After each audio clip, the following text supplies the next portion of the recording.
Welcome to the 10 Days News Roundup. Over the past few days, the world has witnessed major developments. Here are the top stories shaping the world.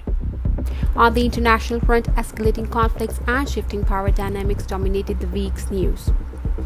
Amid US South Korea drills, North Korea's Kim Jong vows to hasten nuclear buildup. According to the UN report, Israel damaged 97% of educational facilities, leaving thousands of children without classrooms. Amid this devastation, hope bravely shone through as orphans of Gaza celebrated their graduation at Al Wafa Foundation. A traffic accident in western Afghanistan has killed 79 people, including 17 children, most of whom were on a bus carrying Afghan migrants deported from Iran. US experts warn Beijing could exceed thousands warheads by 2030 as growing missile infrastructure underscores intent to pressure Taiwan and tip global strategic balance. Russia's Foreign Minister Sergei Lavrov insists Moscow's inclusion in Ukraine security talks is essential, warning that sidelining Russia leads to a dead end. Trump administration imposes sanctions on 4 judges and prosecutors of the ICC for their roles in authorizing and advancing arrest warrants against Israeli leaders for alleged war crimes in Gaza. Trump steps back from direct role in Ukraine-Russia peace talks. Instead, he is encouraging a bilateral meeting between Russian President Vladimir Putin and Ukrainian President Volodymyr Zelensky. US hits global oil smuggling ring, sanctions 13 companies, 8 vessels aiding Iran.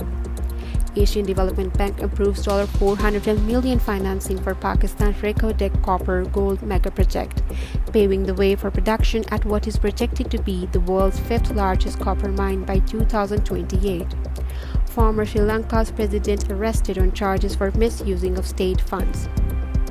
NATO's chief arrives in Kyiv amid Ukraine's push for security guarantees. M23 rebels accused of killing civilians in Congo. Human Rights Watch reports 140 deaths near Virunga Park as violence escalates. Nearly half of DGCA posts remains vacant, leaving overworked and undertrained staff to manage the growing aviation sector, raising safety concerns after the June Air India crash. Pentagon limits Ukraine's use of long-range missiles against Russia. The Pentagon now requires special approval before Ukraine can fire US-supplied ATACMS missiles into Russia, aiming to push both countries towards peace talks. Khamenei declares US-Iran conflict unsolvable amid nuclear crisis. Iran's supreme leader says the country will never bow to US pressure over its nuclear program. China begins construction of world's largest dam in Tibet, raising water security alarm in India. 5 journalists among dozens killed in Israeli strike on Gaza's Nasser hospital, making journalists toll in Gaza to reach 246 since October 2023. Organization of Islamic Cooperation rejects Israel's Gaza occupation plans. Member states in Jeddah discuss situation in Gaza and demands accountability for Israeli actions. Trump threatens China with 200% tariff or something if Beijing fails to supply US with magnets. Israel has launched a new wave of attacks on Yemen, killing at least 10 people and injuring 92 others. Australia expels Iranian ambassador after blaming Tehran for 2 anti-Semitic arson attacks. Prime Minister Albanese cites credible ACU intelligence linking Iran's IRGC to last year's firebombings in Sydney and in Melbourne, marking Australia's first ambassadorial expulsion since World War II. This week's conflict hotspots continue to dominate global headlines, with escalating violence and deepening crisis. In leaked audio, the former head of Israeli military intelligence can be heard saying the deaths of tens of thousands of Palestinians in Gaza are necessary and required for future generations. Congo and M23 rebels miss deadline to reach Doha peace deal. Israel mobilizes 60,000 reservists ahead of an expanded Gaza City offensive. Russia has launched 574 drones and 40 missiles on Ukraine in one of the heaviest bombardments in weeks, Ukrainian officials say. Palestinians are starting to flee Gaza City districts after Israel's first stage of invasion begins. UN declares first ever famine in Gaza, leaving over 500,000 starving. UN experts say Islamic extremists exploit instability in Africa and Syria and remain a significant threat in Afghanistan, Central Asia, and Europe. On the national front, Pakistan witnessed significant political, economic, and social developments shaping the week's agenda. Security agencies thought Independence Day suicide attack in Balochistan, averting major destruction. A grade 18 university lecturer has been arrested for facilitating the plot. Prime Minister Shehbaz Sharif's upcoming visit to China will mark the formal launch of CPEC Phase 2 after a 5-year delay.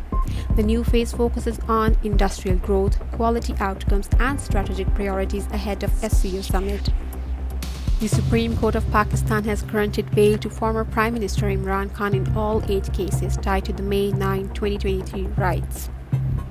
DGISPR Lieutenant General Ahmed Sharif Chaudhry dismisses reports of apology demand, insists perpetrators and enablers of the May 9 riots must face legal accountability.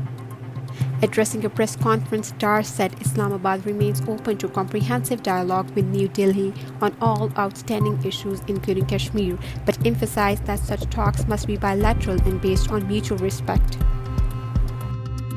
Pakistan and Bangladesh approves 5-year visa-free entry for diplomats and government officials. The agreement received final approval from Bangladesh's Advisory Council chaired by Chief Advisor Muhammad Yunus and has also been approved by the Government of Pakistan. Pakistan marked an impressive debut at the Latam Cup in Coral Springs, Florida, as the men's ice hockey team captured the Division III title while the women's side secured the Division II bronze medal.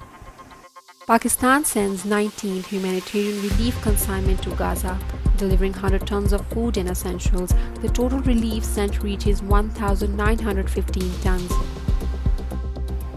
Turning to climate news, this week brought alarming reminders of the growing impact of extreme weather and environmental challenges worldwide. Torrential rains caused flooding and traffic chaos across Mumbai roads. Wildfires stimulated by heat waves and droughts raged across Spain and Portugal, leaving record area land burned. Karachi as well as northern and northwestern regions endured unprecedented cloudbursts, causing flash floods and landslides. And in technology, 2.5 billion Gmail users at risk after Shiny Hunters breach. The hacker group breached a Google Salesforce database, stealing business-related contact information and notes. That concludes this week's news roundup. We will continue to follow these stories and bring you the latest developments next week. Thank you for watching.